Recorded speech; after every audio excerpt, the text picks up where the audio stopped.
आपको अब आपको एक दिलचस्प वाकया सुनाता हूं।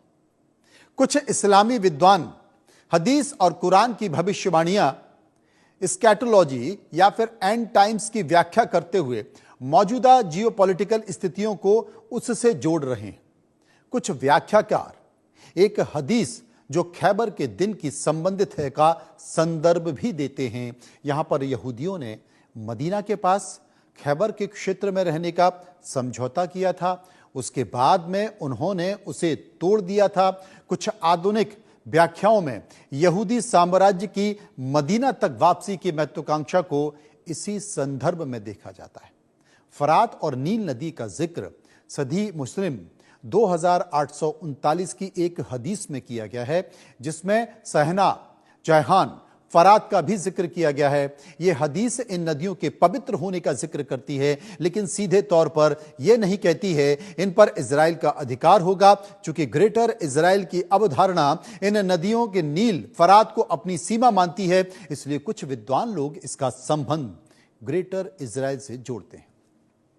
सुनन अबू दाऊद की किताब हदीस के 4282 और 4283 के पेज पर मदीना की बर्बादी और महान युद्ध का वर्णन किया गया है, जो यहूदी मंदिर के पुनर्निर्माण और ग्रेटर इजराइल की एजेंडे से संबंधित घटनाओं के रूप में कुछ विद्वानों द्वारा बताया जाता है। कुरान के सूरत अल इसरा में बनी इजराइल यानी कि बच्चा इजराइल के दोबारा ताकतवर होने और संपत्ति और बच्चों के साथ समर्पित होने का उल्लेख है। कुछ आधुनिक विद्वान इस सत्ता की वापसी को आज के समय में इजराइल के विस्तार से जोड़कर देखते हैं। दावा तो यहां तक किया जाता है कि जैसे ही ग्रेटर इजराइल का पूरा सपना होगा, अरब से जुड़ जाएगा और फिर से ईसा मसीह का जन्म होगा और फिर से यहूदियों का पतन होगा। धार्मिक मान्यता जो भी करी जा रही है, लेकिन ग्रेटर इजराइल धीरे धीरे आकार लेता जा रहा है और नेतन्याहू उस सपने को पूरा करते जा रहे हैं। अब जबकि ग्रेटर इजराइल का धार्मिक ग्रंथ से जोड़ने का सवाल मौलाना कोबब से किया गया है, तो उनका बयान किसी और ही दिशा में चला गया है। एक बार सुन लीजिए। पूरी दुनिया आतंकवाद के आग में चल रही है, लेकिन फिर भी इंसान जिस ग्रंथ पे चलता है उस ग्रंथ को नहीं मानता है। इजराइल और अमेरिका के मुसलसल ईरान के ऊपर हमले इस बात का सबूत है कि यहूदी कौम जिस ग्रंथ को मानती है मगर उसके ऊपर अमल नहीं करती है।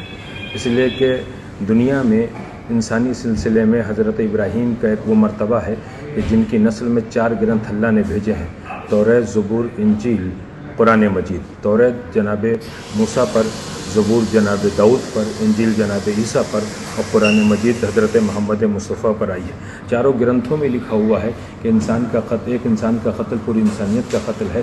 किसी को कत्ल ना करो, किसी कौम को तबाह ना करो, किसी के घर को न उजाड़ो।